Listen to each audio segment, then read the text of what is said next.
Hello friends, Ratna's কিচেনে সকলকে welcome. আজকে বানাবো ডিম কষা ধাবা স্টাইল।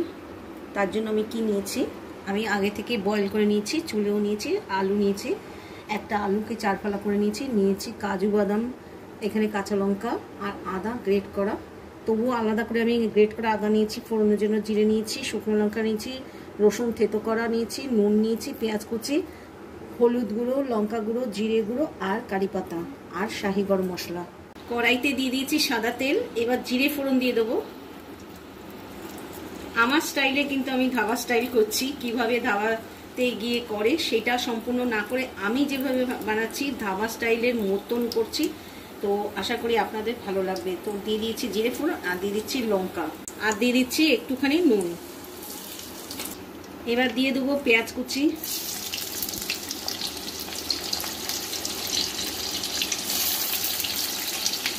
পেঁয়াজ কুচি দিয়ে দিচ্ছি। এবার দিয়ে দেবো আমি 5 দিয়ে ডিম, আর ডিমটা একদম মানে একটু একটু করে কেটে নিয়েছি যাতে ফেটে না যায়। ডিমটা ছেড়ে দিলাম। এবার একটু হালকা করে নেড়ে দিচ্ছি। এবার দিয়ে দিচ্ছি গ্রেট করা আদা আর থেতো করা রসুন, এগুলো দিয়ে দিচ্ছি। দিয়ে এবার একটু ভালো করে নেড়ে নেবো, নিয়ে তারপরে দিয়ে দেবো টমেটো। এবার দিয়ে দিচ্ছি টমেটো আর একটুখানি নুন দিয়ে দেবো। এবার একটু নাড়াচাড়া করে নিচ্ছি।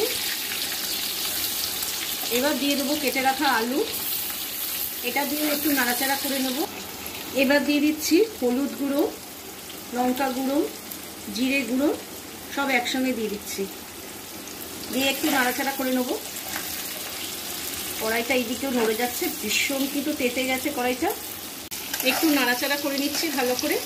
আলুও ফ্রাই হয়ে যাচ্ছে, যে মশলাগুলো দিয়ে দিয়েছি সবই ফ্রাই হয়ে যাচ্ছে, বেশ সুন্দর একটা গন্ধ বেরিয়েছে।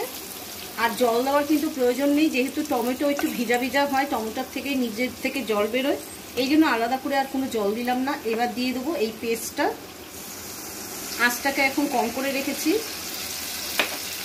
না হলে পুড়ে যাবে। এবার নাড়াচাড়া করে এটা সব মশলাগুলো একসঙ্গে সুন্দর করে ওপর নিচ করে মিশিয়ে নিচ্ছি।